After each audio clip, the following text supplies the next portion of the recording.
శ్రీరాముడు సత్యవాక్పాలకుడు, ప్రజాహితరతుడు, శరణాగత వత్సలుడు, రూపుదాల్చిన ధర్మమూర్తి, నిఖిల శస్త్రాస్త్ర కోవిదుడు, వేదాంగ పారంగతుడు, నిరుపమాన ధనుర్వేత్త అయిన శ్రీరాముడు నీలమేఘవర్ణ శ్రీరుడు, పద్మదళాయతాక్షుడు, విశాలవక్షుడు, ఆజానుబాహుడు, ఒక్క మాటలో చెప్పాలంటే అపర మన్మథాకారుడు అని రామకథనంతటిని క్లుప్తంగా వివరించి వచ్చిన దాన్నే అంతర్ధానమయ్యాడు. అనంతరం వాల్మీకి మాధ్యంతన స్నానార్థం తమసా నదీ తీరం వైపు అడుగు వేశాడు. శిష్యుడైన భరద్వాజుడు గురువును అనుసరించాడు.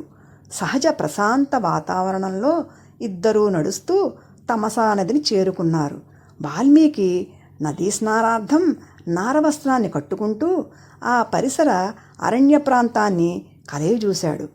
అడవి వృక్షాలకు అల్లుకొని ఉన్న వివిధ పుష్పలతలు తమ సుగంధాన్ని ప్రకృతికి పంచుతున్నాయి.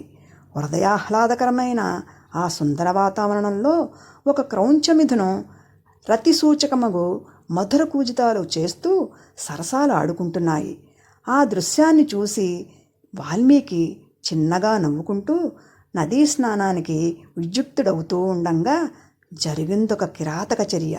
ఆ సమయంలో అరణ్య ప్రాణుల పట్ల సహజ వైరంగల ఒక నిషాదుడు సృష్టి కార్యంలో నిమగ్నమైన ఆ క్రౌంచ మిథునంలోని మగపక్షిని ఒక నిశిత శరంతో బలంగా కొట్టాడు. ఆ శబ్దానికి వెనుదిరిగి చూశాడు వాల్మీకి మహర్షి.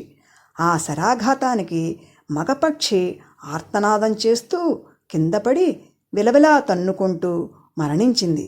ఆడపక్షి మరణించిన తన భర్త చుట్టూ తిరుగుతూ హృదయ విదారకంగా విలపించసాగింది. ఆ విషాద సన్నివేశం జితేంద్రుడైన వాల్మీకి మహర్షి మనస్సును కలిచివేసింది. అంతే, ఆయన హృదయ శోకం శ్లోకంగా రూపొంది ఘోర శాపంగా మారింది. ఓరీ కిరాతుడా, కామమోహితములైన క్రౌంచమిథునంలో ఒకదానిని నిర్దయగా చంపినందుకు నీవు శాశ్వత ప్రతిష్టను పొందకుండుదువుగాక అని శపించాడు. కొద్ది క్షణాల వరకు ఆయన కోపం తగ్గలేదు. గురువును ఆ స్థితిలో చూసిన భరద్వాజునకు భయంతో నోట మాట రాలేదు.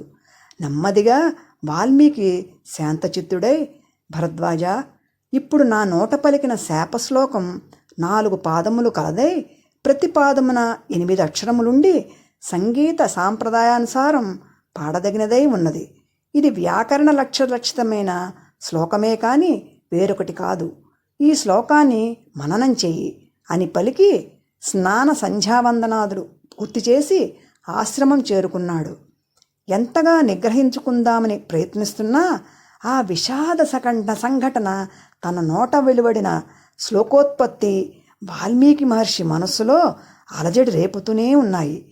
మానసిక ప్రశాంతత కోసం ఆయన ధ్యాన నిమగ్నుడయ్యాడు. అప్పుడు సకల చరాచర సృష్టి నిర్మాణదక్షుడైన చతుర్ముఖ ప్రజాపతి వాల్మీకి ముందు ప్రత్యక్షమై, వాల్మీకి మహర్షి, నీ నోట వాణి పలుకటం నా సంకల్పం. నారద మహర్షి ద్వారా విన్న రామకథను శ్లోకబద్ధంగా గ్రంథస్థం చెయ్యి.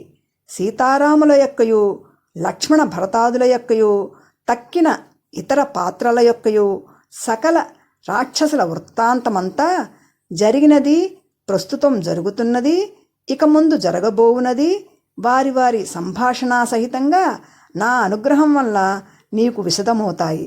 నీవు రచించబోయే రామాయణ మహాకావ్యంలో అసత్యాలు కాని, అభూత కల్పనలు కాని, దోషాలు కాని ఉండవు. భూతలంపై పర్వతాలు నిలిచి ఉన్నంతకాలం, నదులు ప్రవహిస్తూ ఉన్నంతకాలం రామాయణం లోకంలో స్థిరంగా ఉంటుంది. రామాయణం ఎంతకాలం ప్రచారంలో ఉంటుందో అంతకాలం నీవు సత్యలోకంలో శాశ్వతంగా ఉండగలవు అని పలికి అంతర్ధానమయ్యాడు.